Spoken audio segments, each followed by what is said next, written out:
Ever since the Russian sanctions cut off supply of the Saiga 12, people have been wondering who is going to fill that void. The Vepr has been the choice for many people, but an even cheaper alternative has come out called the DDI. Now, there are claims on the internet and on YouTube that the DDI is an improvement over the Saiga 12 at half the price. Well, I got my hands on one, and we're going to find out today if that is true on Max Headspace 9mm.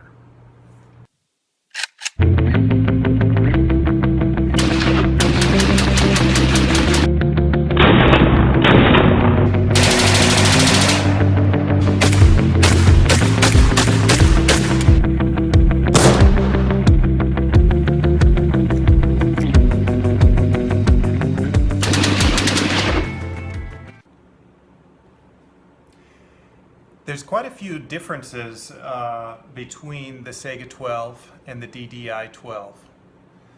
They're very similar. It's obvious that the DDI 12 is actually based on the Saiga platform, but they've made some things that seem to be improvements.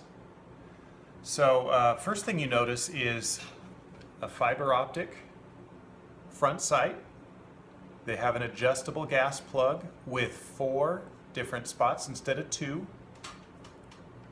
A threaded muzzle, just exactly like the Saiga 12, and it will take Saiga 12 muzzle devices, same thread, same size. It has a ring rear sight, kind of like an AR-15. And it also has a safety, very much like an AR-15. It has a buffer tube stock, though there is no buffer inside of this stock. It accepts all the AR-15 buffer tube style stocks. So it takes the Saiga 12 mags, and we're going to take it apart and we're going to see what this thing is like inside and decide if it is superior. So the first thing is it looks like it comes apart just exactly like an AK-47. You push in the button and up comes this this lid. And what I notice here is there's these 2 little holes in the back. And those correspond with a couple of pins in the spring keeper. Now that's kind of brilliant. I noticed right away that this dust protector, the cover, was more steady. And it needs to be because of this little peep sight that's in the back. You know, you don't want that moving around. So it actually is rock steady. I was really surprised with how there's no shaking involved at all. Now, inside, it looks a lot like a Saiga 12. The trigger looks quite a bit like the trigger you'd find in an AK, except for the fact that the fire control group is a little different. You have a different safety, so it's a modified trigger. You can't just drop a Tapco into this like you can on a Saiga 12. You have to use the special trigger that is designed for it.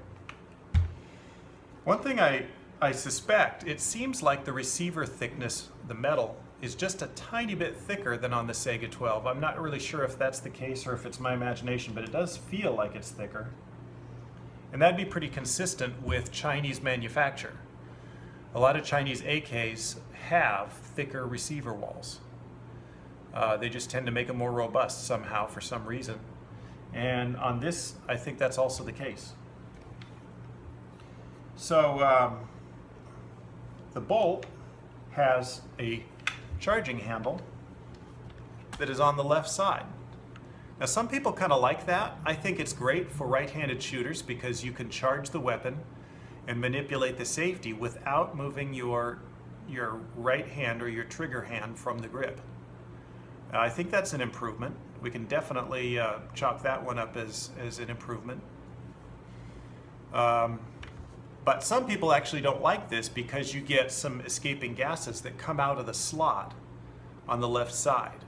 There has to be a space for this handle to move, and so there's a cutaway in the cover that allows this to reciprocate. And that cutaway allows some of those escaping gases that operate the action to come out in front of your face.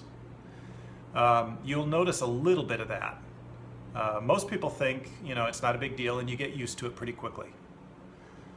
One thing I notice is the bolt carrier has kind of a lot of play in it. Up and down, and especially side to side. It's one of the loosest bolt carriers I've ever seen. Everything looks really good, really robust, but this seems kind of sloppy to me.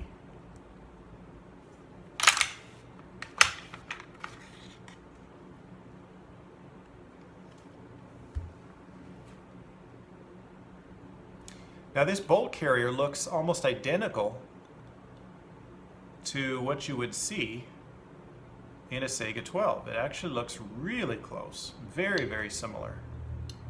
Amazingly similar.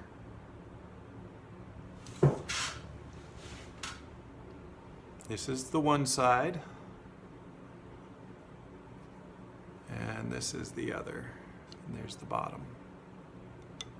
And the back. I'm going to get the bolt out of my Saiga 12, and we're going to compare the two.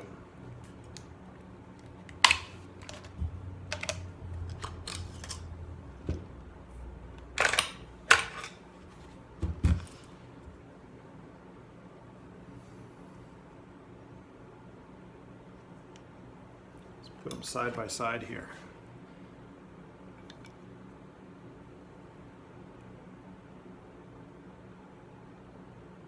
Excuse me, I haven't cleaned my gun in a while.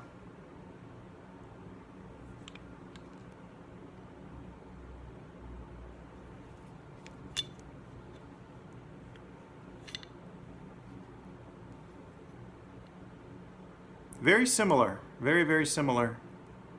Now, this is a little flatter than this one. I'm not sure why. I don't know if this will allow you to load the mags full on a closed bolt. That is a possibility. So one thing about this that really kind of surprises me, I noticed that this groove here, which is what rides in the receiver on the rails, is much bigger. It's much more open than the one on the Saiga. On both sides. It's a good 30% bigger across, bigger opening. And that might be accounting for some of the slop that I'm noticing. So the bolt comes out, and what I notice about this, I'm going to take apart the bolt out of the Saiga. See this?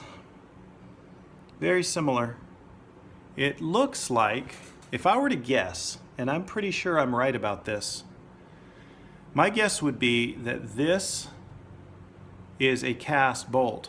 It doesn't look machined.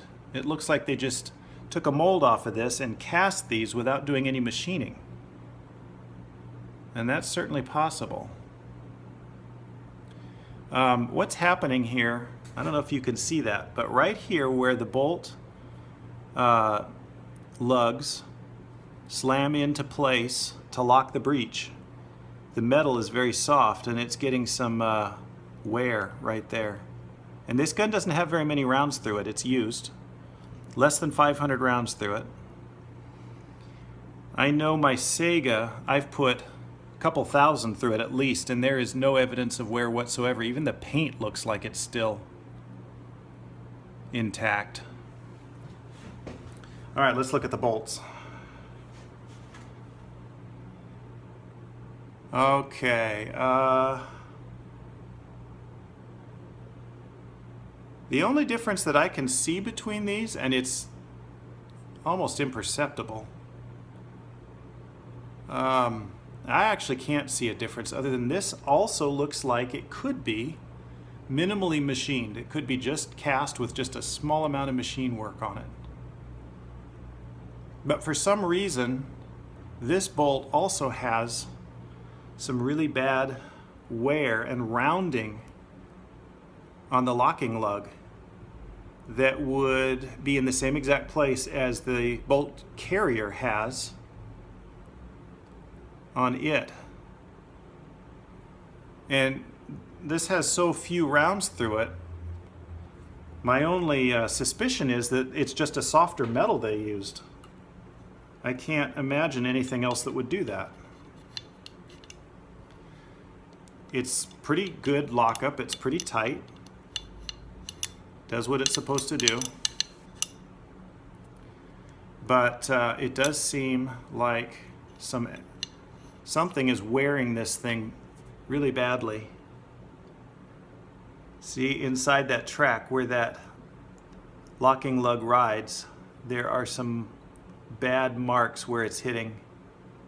It kind of makes me wonder how long this is going to last if it's softer metal. And the next question that I have is, well, maybe somebody could get these are so similar, maybe somebody could get a Saiga 12 bolt and just drop it right into the DDI. That's a possibility. I'm going to try that actually.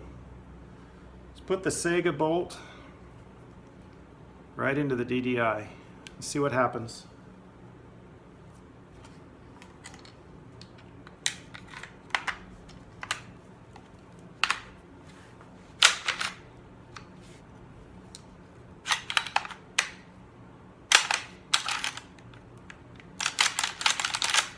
Huh. Well, it doesn't go in all the way. Obviously, they weren't meant for each other. There is some small difference somewhere that keeps this from operating in the DDI, and I can't tell what it would be. Well, the piston is about a 1/4 inch longer on the Saiga 12 bolt than on the DDI.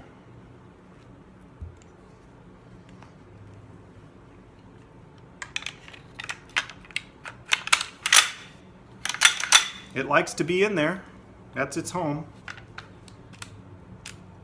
You've got this safety right here.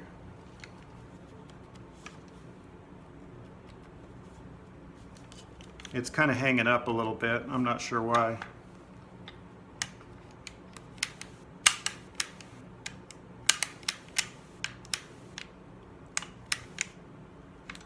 The trigger's actually pretty nice.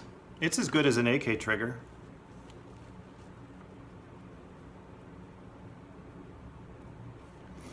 Yeah, well, my suspicion is, just from looking at the wear I see on the bolt, I get the feeling that this is not going to be a gun that you get a ton of use out of. I think it'll be a lot of fun for a while, but it seems to be wearing much more quickly than the Saiga. One of the advantages seems to be this sight arrangement. And I'm going to put the top cover on. Got both of these things and they look so similar it's hard for me to figure out what goes to what. Alright, so maybe you can look down the sights and see what that looks like. This is a superior sight in many ways, and a lot of people would probably prefer this over the leaf sight on the Saiga. I'll show you what that looks like.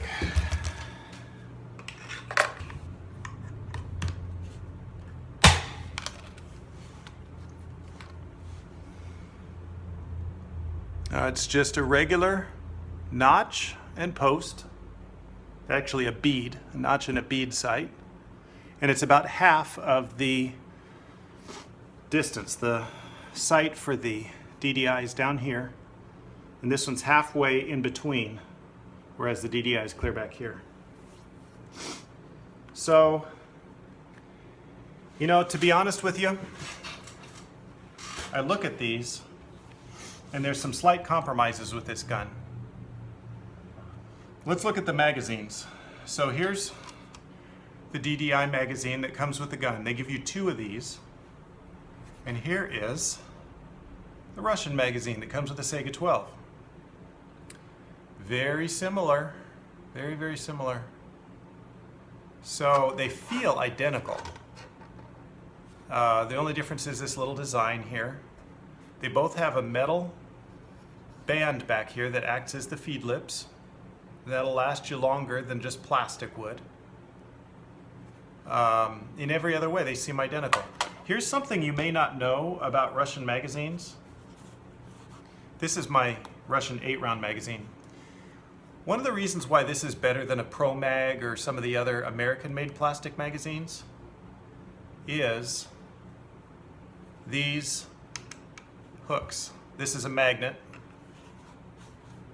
and the hook that allows it to hook into the gun is steel. They put a steel insert into the die before they inject the plastic. And the reason they do that is it gets very cold in certain parts of Russia and people shoot outside all year round. And polymer magazines have a tendency to snap those lugs off in the cold weather.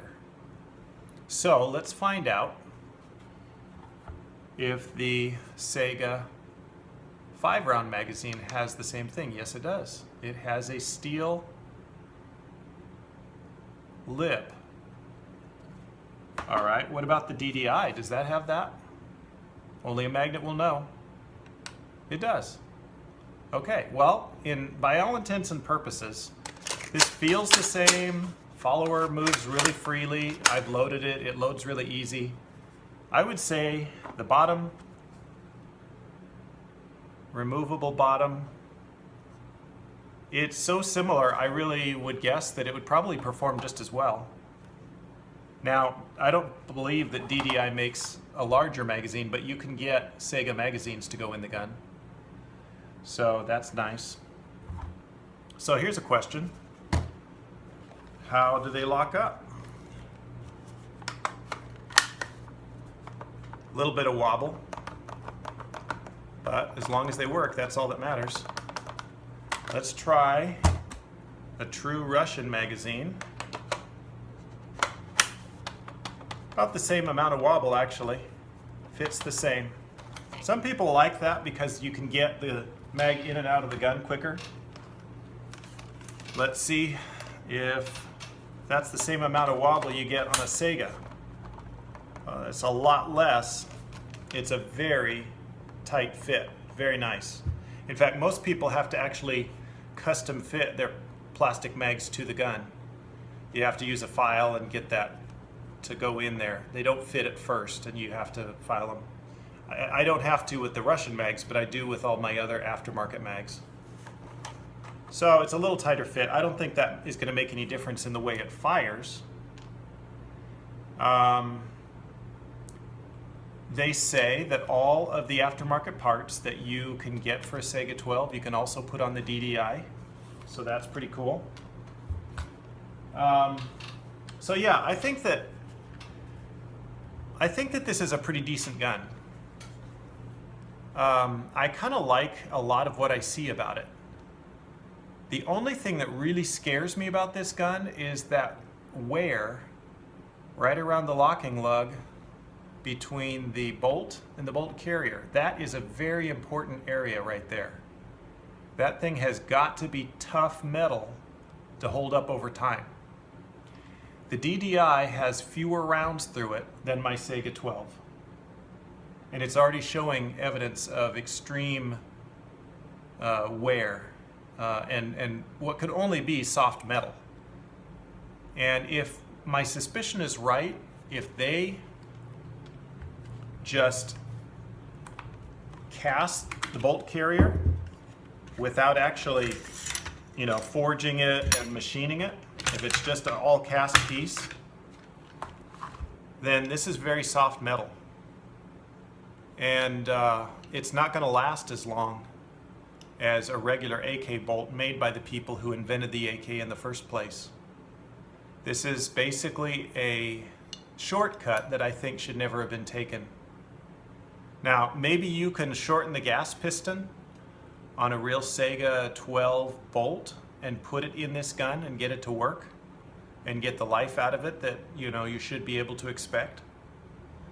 But I can tell you right now with what I'm seeing, I wouldn't be surprised if this failed and jammed up real hard, refusing to function anymore within the next 500 rounds.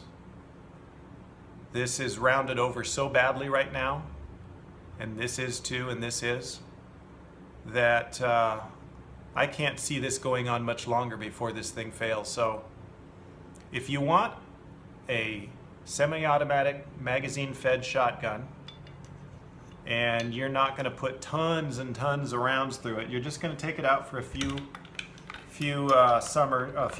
shooting sessions every summer, then I think this would be quite adequate. If you run your guns hard like I do, and you really like to throw the lead, you might want to stay away from it. But that's kind of too bad, because man, this is a really neat gun. I like a lot of things about this.